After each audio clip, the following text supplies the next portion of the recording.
Hi నమస్తే అండి. ఈరోజు మనము గార్లిక్ రైస్ తయారు చేసుకుందాము. ముందుగా స్టవ్ ఆన్ చేసి ఒక పాన్ పెట్టుకొని వెన్న వేద్దాము. వెన్న మెల్ట్ అయిన తర్వాత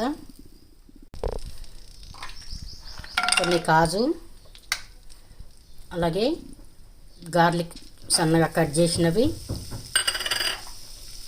chilli flakes,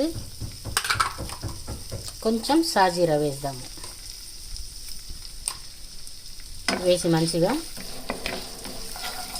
light golden colour వచ్చే వరకు ఇలా ఫ్రై చేస్తూ ఉందాము. ఇలా కొంచెం ఎర్రగా అయిన తర్వాత కొన్ని పచ్చిమిర్చి వేద్దామండి, సన్నగా కట్ చేసినవి, అలాగే కొంచెం కరివేపాకు. పచ్చిమిర్చి కూడా మంచిగా మగ్గనిస్తాము. ఇలా పచ్చిమిర్చి మగ్గేటప్పుడు తగినంత సాల్ట్ కూడా వేద్దాము. వేసి మంచిగా ఫ్రై చేద్దాము.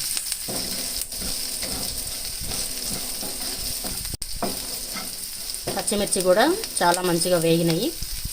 ఇప్పుడు మనము రైస్ వేడివేడిగా వండుకున్నది పొడి పొడిగా చేసుకున్నది సైడ్గా పెట్టాను కదా, ఇది వేసేసి మొత్తం కలియబెడదాము.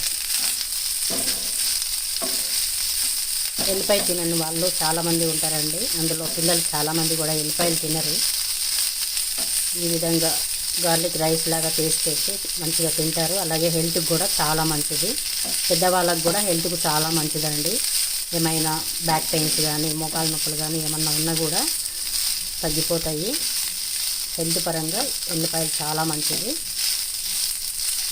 ఇప్పుడు ఈ విధంగా కలియపెడుతూ ఉన్నాం. రైస్ కూడా మంచిగా కలిసింది కదా.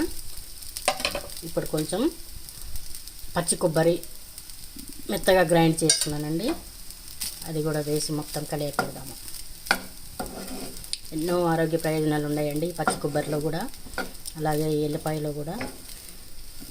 ఎవ్వరైనా తినవచ్చు, చిన్న పిల్లల దగ్గర నుంచి పెద్దవాళ్ళ వరకు ఎవ్వరైనా కూడా తినవచ్చండి. టేస్ట్ బాగుంటుంది, అలాగే హెల్త్కి కూడా చాలా మంచిది. ఇప్పుడు ఒక బౌల్లో సర్వ్ చేసుకుందాము. ఇంతేనండి, గార్లిక్ రైస్ రెడీ అయిపోయింది. ఇంతేనండి, ఎన్నో ఆరోగ్య ప్రయోజనాలు ఉన్న గార్లిక్ రైస్ రెడీ అయిపోయింది. కొంచెం లైట్గా కొత్తిమీర గార్నిష్ చేసుకుందాము. మీకు నచ్చితే ఒక లైక్ చేయండి. Thank you.